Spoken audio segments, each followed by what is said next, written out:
5월 13일 목요일 아침입니다. 하나님의 동행하심을 구하며 우리 말씀 묵상하며 하루를 시작하겠습니다. 기도하겠습니다. 하나님, 이 아침 하루를 시작하며 주님 앞에 나옵니다. 주님의 약속의 땅을 향하여 가는 이스라엘 백성들에게 구름기둥, 불기둥으로 함께하여 주신 주님, 오늘 우리의 삶에도 주님 동행하여 주실 줄을 믿습니다. 이스라엘 백성들에게 물과 양식으로 공급하여 주신 주님, 오늘 우리의 필요에 주님께서 공급하여 주실 줄을 믿습니다. 주님의 채우심을 믿으며 신뢰하며 주님께 순종하는 하루의 삶이 될 수 있도록 인도하여 주시옵소서. 오늘도 광야 같은 삶의 현실을 볼 때에 원망과 불평이 나오지만 우리를 채우시고 인도하시는 주님을 향하여 신뢰함으로 주님 의지하여 하루를 살아갈 수 있도록 인도하여 주시옵소서. 예수님의 이름으로 기도드립니다. 아멘. 우리 함께 묵상할 하나님의 말씀 출애굽기 16장 11절에서 20절 말씀입니다. 하나님의 말씀 출애굽기 16장 11절에서 20절 말씀입니다. 여호와께서 모세에게 말씀하여 이르시되 내가 이스라엘 자손의 원망함을 들었노라. 그들에게 말하여 이르기를 너희가 해질 때에는 고기를 먹고 아침에는 떡으로 배부르리니 내가 여호와 너희의 하나님인 줄 알리라 하라 하시니라. 저녁에는 메추라기가 와서 진에 덮이고 아침에는 이슬이 진 주위에 있더니 그 이슬이 마른 후에 광야 지면에 작고 둥글며 소리같이 가는 것이 있는지라. 이스라엘 자손이 보고 그것이 무엇인지 알지 못하여 서로 이르되 이것이 무엇이냐 하니 모세가 그들에게 이르되 이는 여호와께서 너희에게 주어 먹게 하신 양식이라. 여호와께서 이같이 명령하시기를 너희 각 사람은 먹을 만큼만 이것을 거둘지니 곧 너희 사람 수요대로 한 사람에 한 오멜씩 거두되 각 사람이 그의 장막에 있는 자들을 위하여 거둘지니라 하셨느니라. 이스라엘 자손이 그같이 하였더니 그 거둔 것이 많기도 하고 적기도 하나 오멜로 되어 본즉 많이 거둔 자도 남음이 없고 적게 거둔 자도 부족함이 없이 각 사람은 먹을 만큼만 거두었더라.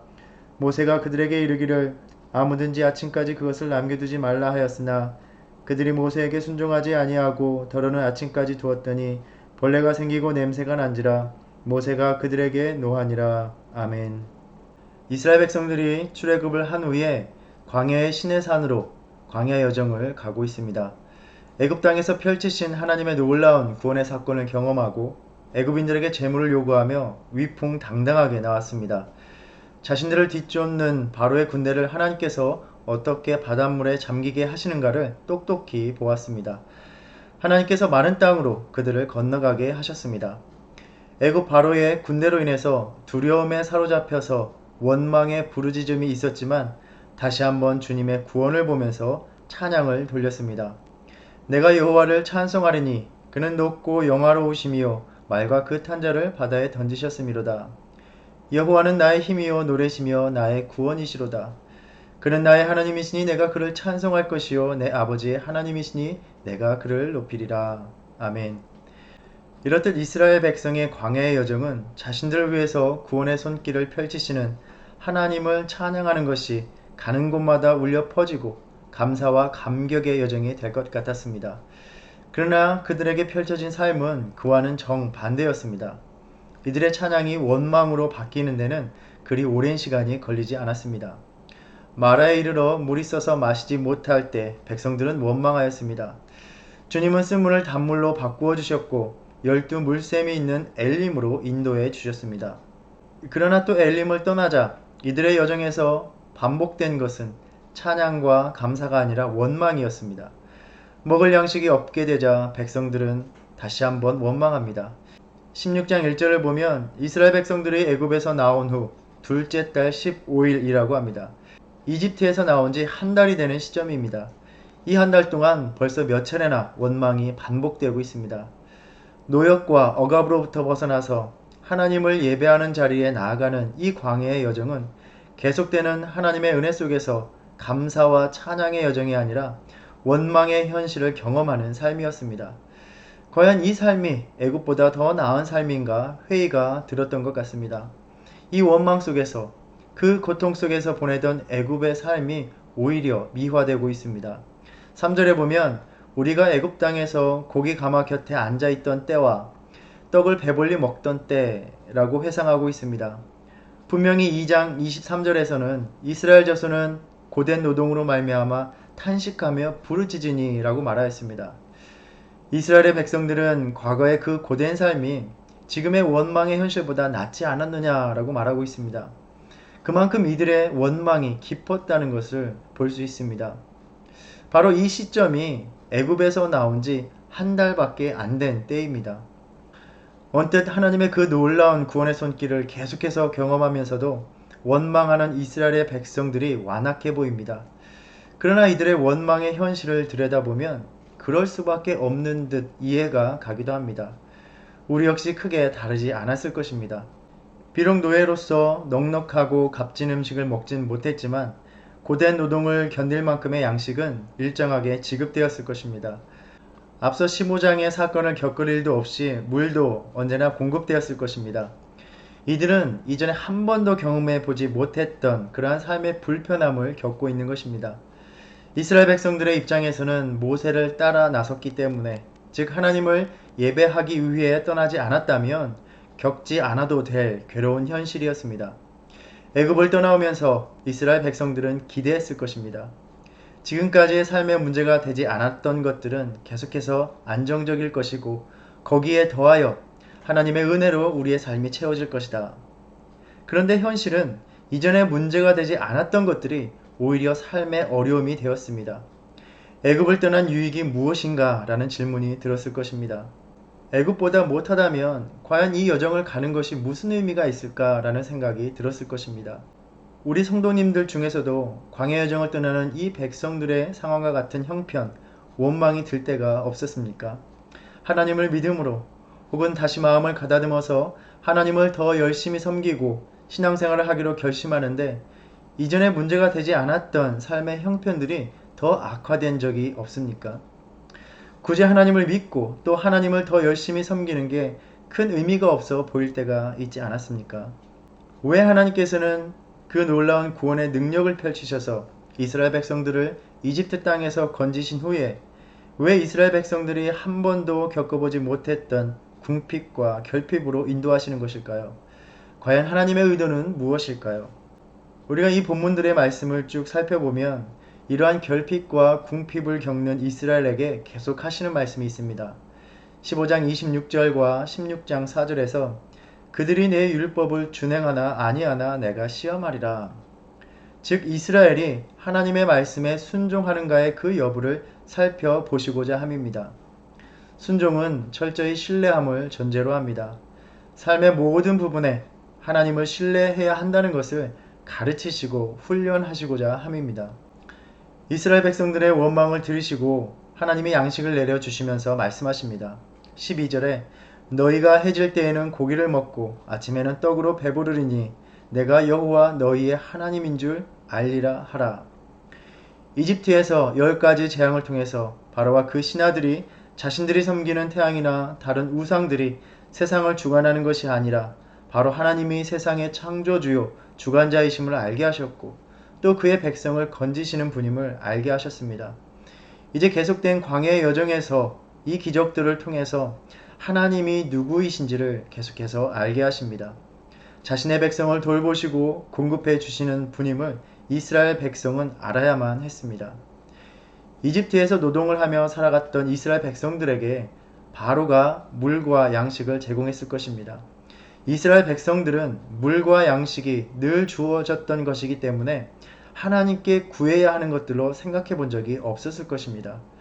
이러한 필요를 하나님의 공급하심과 연결해서 생각해 본 적이 없었을 것입니다. 아마도 이들은 이미 자신들에게 있는 것, 자신들에게 갖추어져 있는 것에 대해서는 하나님의 은혜로서 생각하지 않고 자신들이 채워지기를 원하는 것들에 대해서만 하나님의 은혜로 여겼을 것입니다. 하나님께서 보실 때에 이스라엘 백성들이 처음부터 배워야 할 필요가 있었습니다. 삶의 작은 것 하나라도 하나님이 주시는 것임을 배워야 했던 것입니다. 그러할 때 하나님께 순종하는 삶을 살아갈 준비가 되기 때문입니다. 그래서 이들은 아무것도 없는 광야로 가서 배워야 했습니다. 이 배움의 첫 단계가 시작되기 위해서 이전까지는 자신들에게 부족하다고 생각지 못했던 물이 없었고 양식이 없는 현실을 겪게 하신 것이라 생각합니다. 우리들의 신앙의 여정도 마찬가지입니다. 우리에게 있는 것들이 당연하다고 생각할 때가 많이 있습니다. 아무런 어려움이나 불편한 현실을 겪지 못하기 때문입니다. 건강이나 시간이나 관계나 물질에 큰 어려움이 없습니다. 이 삶의 안정 속에서 하나님이 그것들을 공급해 주신다는 하나님의 은혜라는 생각, 점차 감사를 잊고 살아갑니다. 이미 있는 것 이외에 내가 지금보다 더 원하는 것들을 주실 때에야 비로소 내가 하나님의 은혜를 경험했다고 생각하는 것이죠. 그러할 때 주님께서 우리를 광야로 이끌어 가십니다. 우리가 다시 훈련받아야 하기 때문입니다. 우리는 주님께서 이 광야로 이끄실 때 혼란을 느낍니다. 이전의 안정적인 삶의 요소들이 불안해지고 오히려 결핍되고 궁핍함을 맛보기 때문입니다. 하나님은 내가 이전까지는 하나님에게 달려 있다고 생각하지 못했던 것들도 하나님이 아니면 공급받지 못할 광야로 이끄시면서 우리의 원망 가운데 다시 공급하시는 하나님의 손길을 느끼게 하심으로써 내가 여호와 너희의 하나님인 줄 알리라 라고 말씀하시는 것입니다. 하나님만 신뢰해야 되는 것을 깨달을 때에 비로소 우리는 하나님께 순종하는 삶을 살아갑니다. 하나님은 이스라엘 백성들이 또 우리가 우리의 모든 삶의 영역, 삶의 요소에 대해서 얼마나 그분을 신뢰하는지를 시험하고자 광야로 부르십니다. 양식이 없어서 원망하는 이스라엘 백성들에게 고기와 떡을 배부르게 먹을 것이다 말씀하셨습니다. 이 고기는 메추라기를, 떡은 만나를 가리킵니다. 본문은 메추라기를 언급하기는 하지만 주로 만나를 다루고 있습니다. 민수기 11장에 보면 아마도 메추라기는 이들이 매일같이 먹었던 양식은 아니었던 것으로 보입니다. 만나와 메추라기를 신의 반도의 자연 현상으로서 설명하기도 합니다. 만나는 일종의 진딧물과 같은 벌레가 사막에서 자라는 나무의 열매에 구멍을 내고 그 구멍에서 나오는 그 열매의 즙으로 나오는 누르스름하면서도 흰색의 조각이나 알갱이로 된 것으로서 단맛이 납니다. 낮에 더울 때는 분해되었다가 서늘해지면 다시 응고됩니다. 오늘날에도 원주민들은 풍부한 탄수화물과 당분을 갖고 있는 이것을 모아서 빵을 구워 먹고 만나라고 부른다고 합니다. 이 만나는 아주 빠른 속도로 부패합니다. 또 메추라기는 3, 4월경에 팔레스타인과 시내반도를 지나는 철새입니다. 철새가 그 여정에서 지쳐있을 때 사람의 손에 쉽게 잡히기도 한다고 합니다. 이것이 자연현상이면 놀라운 일이 아닐까요? 자연현상 역시 하나님이 만드신 창조 질서입니다. 광야를 처음 겪는 이스라엘 백성들은 이를 기적으로서 경험했을 것입니다. 장정만 60만이면 전체 백성이 200만에 이른다고 가정해 봅니다. 이 200만 이스라엘 백성들이 머무는 곳에 만나와 메추라기가 그들이 충분히 먹을 만큼 제공되었다는 것 자체가 자연현상 이상의 기적이라 볼 수 있습니다. 이것은 모두 하나님의 창조 세계에서 얻어지는 하나님께서 선물하신 하나님의 은혜인 것입니다. 하나님께서 이러한 필요를 공급해 주실 때 우리에게 보시는 바가 있습니다. 순종하는가입니다. 하나님께서 명하신 대로 받고 누리는가 하는 것입니다. 하나님께서 우리의 필요를 채워주실 때 우리는 얼마나 순종으로 응답하느냐는 것입니다. 16절에서 너희 각 사람은 먹을 만큼만 이것을 거둘지니 곧 너희 사람 수요대로 한 사람의 한 오멜씩 거두라 라고 하셨고 19절에서는 아침까지 그것을 남겨두지 말라고 명하셨습니다. 한 오멜은 약 2리터 정도로 한 사람이 하루에 먹기에 적당한 양이라고 합니다.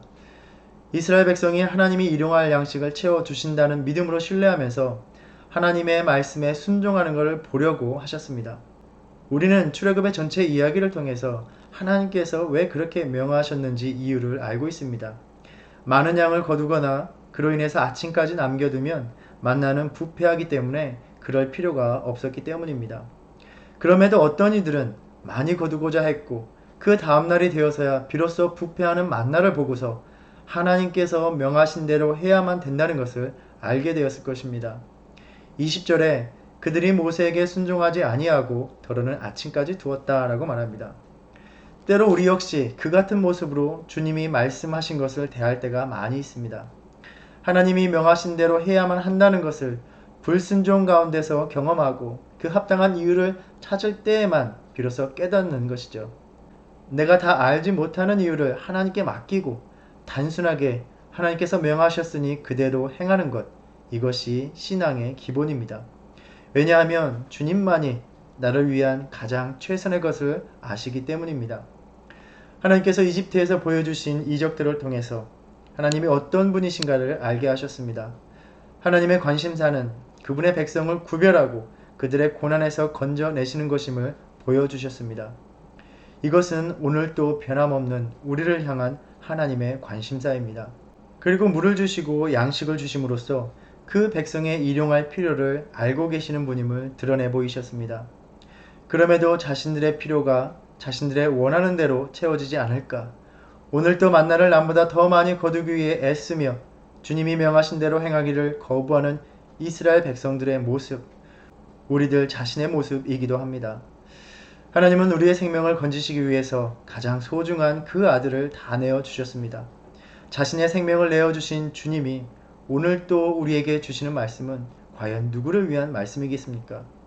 하나님께서 우리로부터 무언가를 받으실 필요가 있고 우리가 과연 하나님을 채울 무언가가 있겠습니까? 주님이 오늘 또 우리에게 하시는 말씀은 우리의 생명을 살리기 위해서 주시는 매뉴얼과도 같은 것입니다. 그렇기에 오늘 또 우리는 그 명하신 이유를 경험적으로 알거나 또 우리의 인식에 따라가기 전에 순종하면 되는 것입니다. 주님은 그렇게 오늘 또 나의 필요를 아시는 하나님을 신뢰함으로 주님이 주신 말씀을 순종하는가를 보고 계십니다. 한 오멜보다 많이 거둔 자는 그 다음날 하나님의 공급하심을 신뢰하거나 기다리기보다는 이미 자신이 넉넉하게 거두어둔 그 만나를 보면서 내일의 삶이 든든하다고 여겼을 것입니다. 그리고 그 만나가 부패한 것을 보았을 때 자신이 거둔 것, 자신이 이룬 것을 보면서 안심했던 그 내일이 얼마나 부질없고 허망하며 결국 부패한 만나와 같이 벌레가 좀먹는 삶이 됨을 철저하게 깨닫게 되었을 것입니다. 예수님은 하늘의 아버지에게 일용할 양식을 달라고 간구하라고 하셨습니다. 이것은 매일매일 우리의 삶의 주인은 하나님이시며 내가 오늘 또 주님만 의지하며 살아간다는 믿음의 고백입니다. 매일의 삶을 인도하시는 하나님을 신뢰하며 일용할 양식을 구하는 저와 여러분이 되기를 바랍니다. 어쩌면 바로 지금 오늘날 우리의 삶이 결핍과 궁핍의 광야로 내몰린 이스라엘의 백성과 다르지 않을 것입니다. 우리의 일상이 얼마나 소중한 것이었는지 하나님으로부터 온 매일매일의 은혜였는지를 깨닫게 하시는 시간을 보내고 있습니다. 우리에게 있는 것이 당연한 것으로 여겼던 것들, 하나님의 은혜라고 고백하고 감사하기를 멈추었던 것들에 대해서 다시 한번 우리가 돌아보면서 아무런 문제가 없었던 나의 안정적인 삶의 부분들에 대해서 먼저 하나님께 감사하는 마음을 회복할 때 하나님께서 그 위에 은혜를 더하실 것입니다. 이스라엘 백성들의 원망은 하나님의 구원의 손길을 잇는 데서 시작되었습니다. 단지 한 달이라는 그 시간 속에서 원망하는 삶이 계속 반복되었습니다. 우리 역시 그 같은 원망의 삶이 되지 않도록 어제의 은혜를 오늘 기억하는 것을 멈추지 않아야 할 것입니다. 지난날의 하나님의 은혜의 손길을 다시 기억하면서 멈추었던 감사를 드리고 비록 지금 원망의 현실을 산다 할지라도 또다시 하나님께서 그 동일한 능력으로 우리를 건지실 것을 신뢰하면서 간구하는 하루가 되기를 바랍니다. 그래야 우리의 믿음의 여정을 원망이 아니라 감사와 찬양, 주님의 손길을 신뢰하는 간절한 간구로 채우기를 바랍니다. 이 말씀 붙잡고 나아갈 때 오늘의 삶을 여전히 주님께서 부족하지 않은 만나로 채우심을 맛보는 하루가 되시기를 축복합니다. 기도하겠습니다. 하나님, 이스라엘 백성들이 그 광야의 여정을 떠나면서 원망스러운 현실을 맞이할 때마다 하나님을 향하여 원망하고 불평하는 것을 묵상하였습니다. 하나님, 우리의 삶도 하나님의 구원의 은혜를 쉽게 잊고 어려운 현실이 닥칠 때마다 주님을 원망하며 살아갈 때가 많이 있습니다. 주님, 그 원망의 소리를 들으시면서도 이스라엘 백성들의 필요를 채우셨던 주님, 오늘도 우리의 부족한 연약한 믿음에도 우리의 삶을 채우시는 주님의 은혜가 우리의 삶을 채우고 있음을 믿습니다. 하나님, 우리의 원망을 바꾸어 늘 채우시는 주님을 향하여 신뢰함으로 주님께서 명하신 대로 일용할 양식을 주실 것을 믿으며 신뢰하며 살아가는 믿음의 여정 될 수 있도록 주님께서 인도하여 주시옵소서. 오늘도 우리의 모든 필요를 채우시는 주님을 따라 동행하는 삶이 되게 하여 주시옵소서. 예수님의 이름으로 기도드립니다. 아멘. 하늘에 계신 우리 아버지여, 이름이 거룩히 여김을 받으시오며 나라의 임하옵시며 뜻이 하늘에서 이룬 것 같이 땅에서도 이루어지이다. 오늘날 우리에게 일용할 양식을 주옵시고 우리가 우리에게 죄 지은 죄를 사하여 준 것 같이 우리의 죄를 사하여 주옵시고 우리를 시험에 들게 하지 마옵시고 다만 악에서 구하옵소서. 나라와 권세와 영광이 아버지께 영원히 있사옵나이다. 아멘.